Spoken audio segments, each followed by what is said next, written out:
Hello students, today we'll be reading Dear Mr. Blueberry by Simon James. We will be looking at the format that they use in letter form because we are writing our own letter to a pretend scientist about what we've learned about our whales so far and what we want to know about our whales. We have been researching our whales in the library and we have been going over what is real and what is pretend. We will also do this with this book. We know that sometimes on the internet, not everything that is printed is real. So let's get started. Dear Mr. Blueberry, I love whales very much, and I think I saw one in my pond today. Please send me some information on whales as I think he might be hurt. Love, Emily. Now, what do you think? What we've learned so much about whales so far. Do you think this is real or pretend?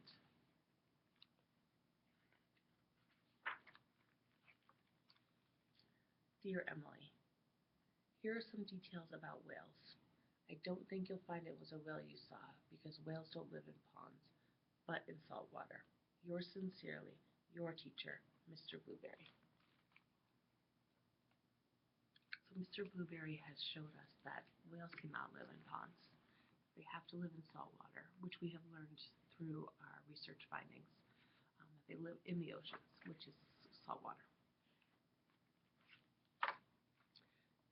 Dear Mr. Blueberry, I'm now putting salt into the pond every day before breakfast, and last night I saw my whale smile. I think he's feeling better. Do you think he might be lost? Love, Emily. Do you think that's real or pretend? That you saw the whale smile and that he might be lost? Dear Emily, please don't put any more salt in the pond. I'm sure your parents won't be pleased. I'm afraid there can't be a whale in your pond because whales don't get lost. They always know they are in the ocean. Yours sincerely, Mr. Blueberry.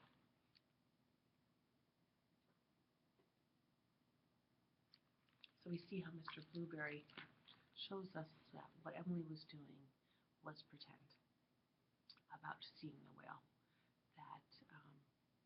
that they do not live in ponds, that they live in the ocean.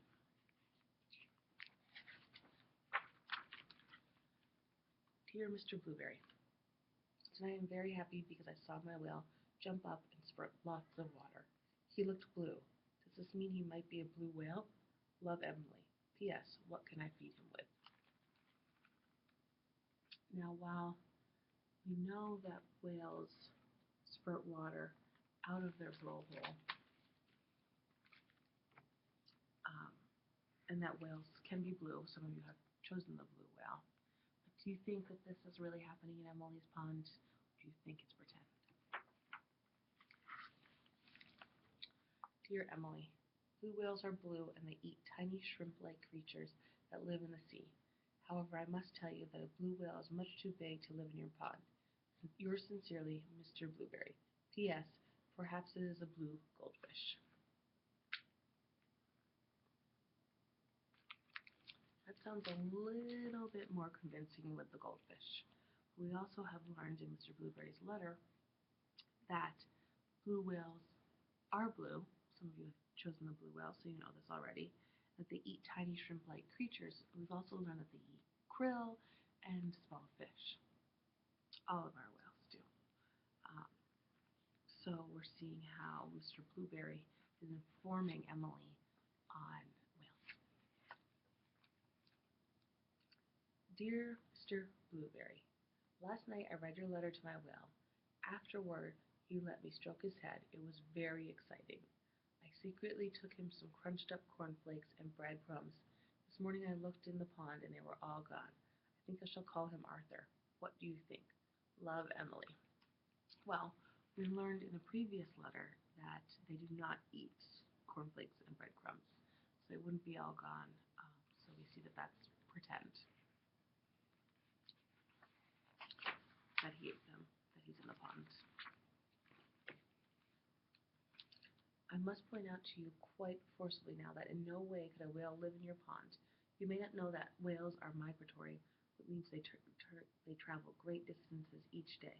I'm sorry to disappoint you. Yours sincerely, Mr. Blueberry.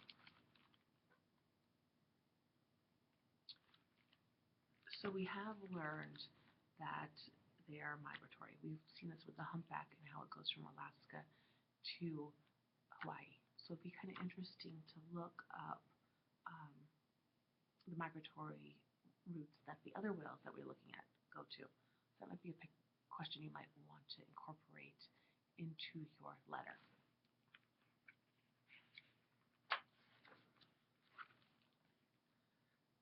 Dear Mr. Blueberry, tonight I'm a little sad. Arthur has gone. I think your letter made sense to him and he has decided to be migratory again. Love, Emily.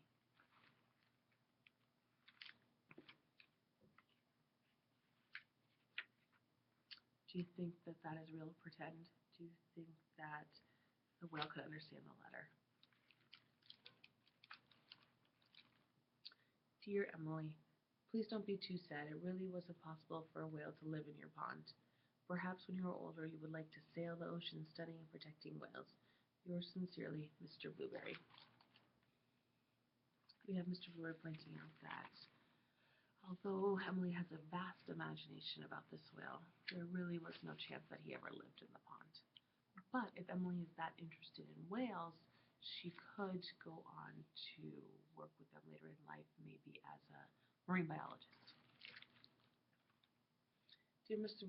Blueberry, it's been the happiest day. I went to the beach and you'll never guess. But I saw Arthur, called to him, and he smiled. I knew it was Arthur because he let me stroke his head. I gave him some of my sandwich.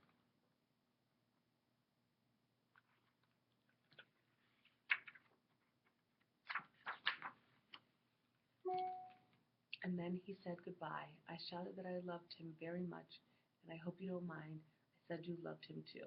Love, Emily and Arthur. So, we've learned some interesting facts about whales from Mr. Blueberry. We've learned some misconceptions about whales from Emily. We've seen how a letter should be written, and we have had a little fun with our whale project by reading this book. So now it's time to start writing your letters, and we will continue with that in class.